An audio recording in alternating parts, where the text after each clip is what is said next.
I've been really on my own when I think about it. Yeah, my house is not a home when I think about it. I've been feeling so alone when I think about it. Yeah, nobody really got me when I think about it. What is good, YouTube fam? Welcome back to the channel, man. We got 10 great Family Guy characters you'll never see again. Let's jump up in it.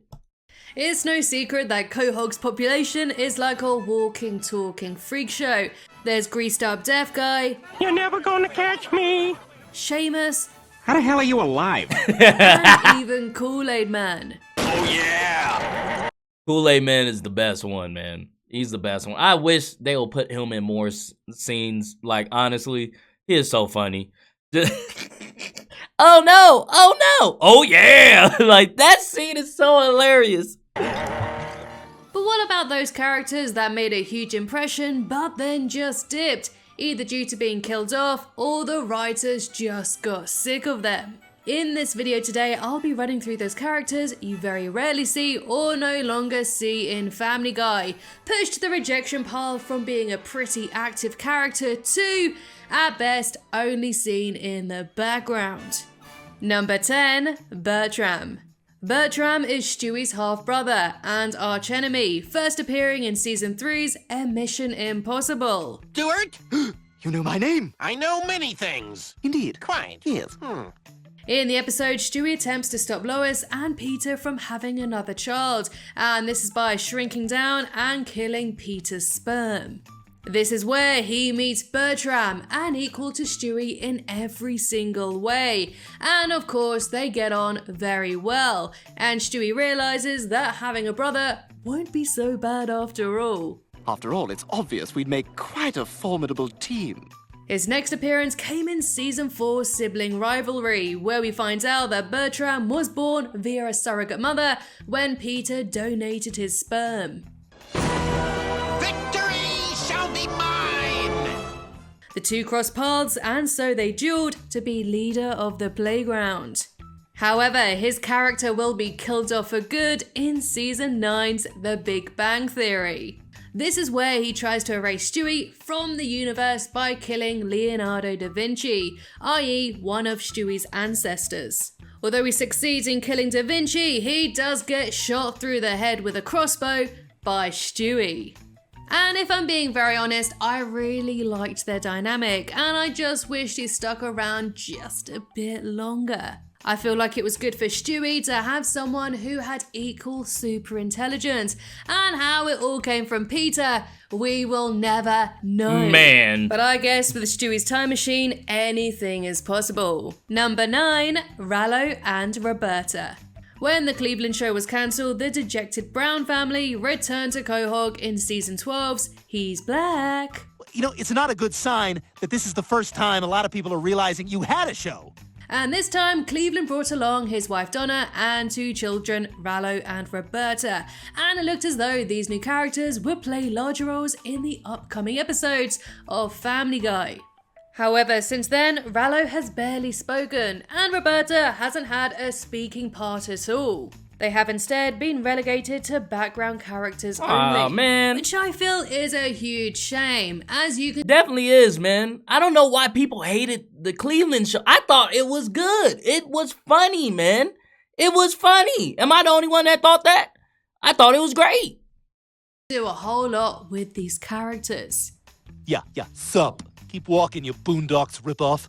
Stewie and Rallo could have had a really fun dynamic, and so would Meg and Roberta. Roberta could actually try and teach Meg to be even a bit cooler. These characters went from leading their own episode to being completely cast out.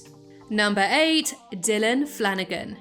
Brian's estranged son first appeared in the episode The Former Life of Brian. When the lovesick pooch decides to drop by his old flame's house, he is shocked to discover her drastic change, accompanied by a secret son. This is Dylan. He's your son. The very next day, she drops him off on Brian's doorstep, leaving him to look after Dylan. But Dylan is completely unruly and a big old pain in Brian's behind. But after a heart-to-heart, the two make a real go of being father and son, with Dylan shaping into becoming a fine young man. At the end of the episode, Dylan decides to go back home to his mother and help her like Brian helped him. I'm proud of you, Dylan. My life will never be the same for knowing you. But although the two parted on very good terms, we later learn that Brian is being his typical douchebag self and dodging Dylan's calls. Well, when are you getting here? Tuesday. Oh, don't say Tuesday. Oh. In the episode Brian's a Bad Father, it's revealed that Dylan is doing great and acting in his own TV show. And surprise, surprise, Brian is finally interested in his son, using him to weasel into the writing room. But when Dylan realizes that Brian is only there to advance his own ambitions, he kicks him off the set sharpish. You're a terrible father. I never want to see you again. Eventually, Brian apologizes for being a terrible father, asking for another chance. Despite the sentimental ending, the last time we saw Dylan was in 2014, which was 8 years ago. Wow. But I guess he has been brought up in several conversations, usually referencing how terrible a father Brian is. Hey, how's your son, Brian? Whoa. So don't expect to see Dylan ever again, unless he stars in a blockbuster movie. Number 7, Jake Tucker. Son of news anchor Tom Tucker, Jake Tucker has a very unfortunate face in that it's upside down. Jake was a constant source of embarrassment for his famous father, not just because of his appearance, but also because he's a bit of a troublemaker. And is a very bad boy. In fact, when the evil monkey moved out of Chris's closet and into Jake's, his dad just didn't care. I don't care, son. I just do not care. And the last time we saw Jake was 6 years ago in 2016, when he unsuccessfully auditioned for a TV commercial. Your face is upside down, so we're not going to pick you, but thanks for coming. His entire existence on the show was to joke about his upside down face, and that was it really. It's hard to get any more mileage out of that one joke. Number 6, Evil Monkey. I'm gonna tell y'all right now, man, I don't like the evil. I never liked the evil monkey. It was never my thing. I did not think it was funny. I always thought it was weird and creepy how he would just pop out and just point. Like, never liked it. Never liked it. The monkey that lived in Chris's closet was a reoccurring joke that went back to season 2's Damn It Janet. His role would be to occasionally and randomly burst out just to stare at Chris, pointing menacingly. It got to a point where Chris had finally had enough, capturing the monkey in season 8's Hannah Banana. As it turns out, the monkey had been living in Chris's closet after his divorce and wasn't such a bad guy after all. It turns out that the sinister staring was just a big misunderstanding. And you're always pointing at me. I was trying to start a conversation. To make it up to Chris, the monkey helps the boy with his homework, his relationship with Peter, and even takes Chris out fishing, forming some kind of interspecies father and son bond. With the monkey's job now done, he takes his leave, moving into Jake Tucker's closet. Perhaps to go on to heal Jake's and his father's relationship, like some kind of furry Dr. Phil.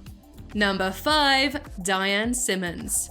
Diane was Tom Tucker's co-anchor on Quahog 5 News, and the two had a very tumultuous relationship and would constantly bicker on air. Be careful next time you're at confession telling the priest about cheating on your wife with that Filipino drag queen. Outside of the news report, she wasn't a key player. But that all changed in 2010s, and then there were fewer.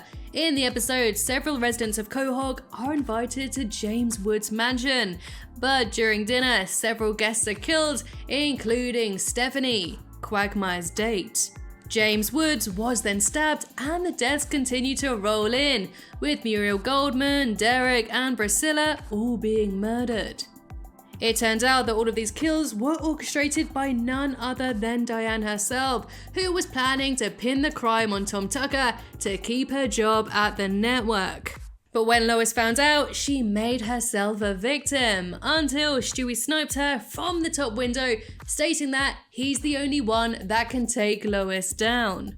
And so that was the end of Diane Simmons, and she was soon replaced as co-anchor by Joyce Kinney. Really? Number 4. That's crazy. Good for Family Guy for keeping that long-term storyline, you know, because usually they just bring people back. Like, they'll die and they just bring them back, you know? Well, shout out to Family Guy for that. I did not know that. Jasper. Flamboyant cousin of Brian, Jasper was a dance teacher in LA. He was fun, campy, and hugely supportive of his cousin. So much so that when Brian came to live with him, he gave him contacts in the adult film industry, where he got a job writing scripts. And when Brian was nominated for a Woody, it was Jasper who called up the Griffins to tell them to come to the ceremony, when Brian was just too embarrassed to do it himself. Jasper later got married to a man named Ricardo, and Brian sweetly gave him away at the wedding. The last time Jasper has spoken was in 2006, which was 16 years ago, and makes me feel That was 16. See, I don't think about things like that. Dang, bro, 16 years ago. Wow, I feel old. Wow, that's crazy. very, very old. He and Brian had a close relationship, and I think it would have been really fun to explore that more. Number 3, Vinnie. In the notorious season 12 episode The Life of Brian, Family Guy did the unthinkable, killing off one of their main and most popular characters. To replace the cocktail-sipping pooch, the writers brought in Vinnie the dog, voiced by Sopranos actor Tony Sirico. Throw a stick, maybe I bring it back. Maybe I bring back an iPhone that fell off a truck. Now, Vinnie was basically an Italian-American like stereotype in dog form. Don't get fresh with me, Studio. That's not my name. That's not even an Italian version of my name. However, it was hard to get attached to Vinnie, as literally only a couple of episodes later, he would be gone. Good dog, Vinnie. Good dog. In the episode Christmas Guy, Stewie goes back in time to save Brian, essentially erasing Vinnie from existence and everyone's memory. I know a lot of people complained about this swerve and actually would have preferred Vinnie to stay instead of bringing Brian back. That was a big thing. I remember that was huge. I remember people was so pissed off that, you know, they killed off Brian and then they brought him back. Like, I remember talking to friends and they were just like adamant about how he should stay. I'm like, bro, no, I prefer Brian. They should have never did the storyline in the first place. I agree with that. They should have never did it if they didn't plan on keeping him out. But still, I prefer Brian. Vinnie. Like, fuck out of here. But what do you think? Do you wish that Vinnie stayed for just a bit longer in the show? Let me know in the comments below. Number 2, Angela. Angela was Peter's boss at the Pawtucket Brewery, voiced by none other than Princess Leia herself, Carrie Fisher. That's a great outfit. Keep it up. I knew it. She mostly existed to give Peter a hard time and bust his balls. Griffin, I'm not gonna look over there until you first assure me you've got pants on. But she did have a few breakout episodes. Like in season 8's Peter Assessment, when she starts harassing Peter at work. When Peter refuses to sleep with her, she tried to end her life, with Peter rescuing her just in time. This is when she admitted that she hasn't been with anyone in 10 years. So to cheer her up, Peter disguised himself and slept with her, but it turns out there was actually Mort that did the deed, hiding in his trousers. I want my $2! Yeah, it was a very weird episode. Sadly, Carrie Fisher passed away in 2016, and out of respect for the late and great actress, the crew chose to retire her character. I think that's what you should do.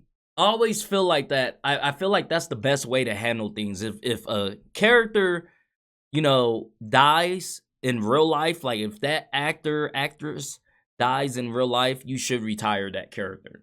You know, and I truly believe that. Like, I think that Marvel did a great job with Black Panther and Chad, you know, because they didn't recast him, you know. They retired him. They made him pass away in the movie as well. And I think that's a beautiful send-off for that character and for the actors that play those characters, man. Season 17's Pawtucket Pete opened with her funeral and Peter reading her eulogy, ending the speech with a really sweet and touching message. I may have lost a boss, but heaven has gained a princess. Number 1, Mayor West. The former Batman played a fictionalized version of himself from season 2 and was an instant fan favorite. My God, I'm a tomato. He was just a fun and quirky character, and his lines were just oh so hilarious. Excuse me, that's my seat. We'll talk about this at home. Whether he was trying to marry his hand or using a crossbow to fire cats at pizza guys. With that, he had several breakout episodes, like the time he dated Meg, and in season 9's Brothers and Sisters, he marries Carol, Lois's sister. The two of them stayed married until his character passed away off screen in season 17, when Adam West himself sadly passed away in 2017 at the age of 88. Following his death, McFarlane said, "I am beyond fortunate to have had the privilege of working with him, and he will be profoundly missed by all of us. He's since appeared as a ghost only a couple of times, but these were just very, very quick." Adam West, him and his character will be sorely missed. Oh yeah. And so that comes to the end of the Shout out to Family Guy for doing that, man. Retiring those characters and just letting them be, you know. That's a good, respectful way to go by, you know, actors and actresses passing away, in my opinion, man. If you guys like this video, go ahead and hit that thumbs up button for me. Thank you guys for commenting, sharing, and subscribing. And I'll see you guys next time. Peace.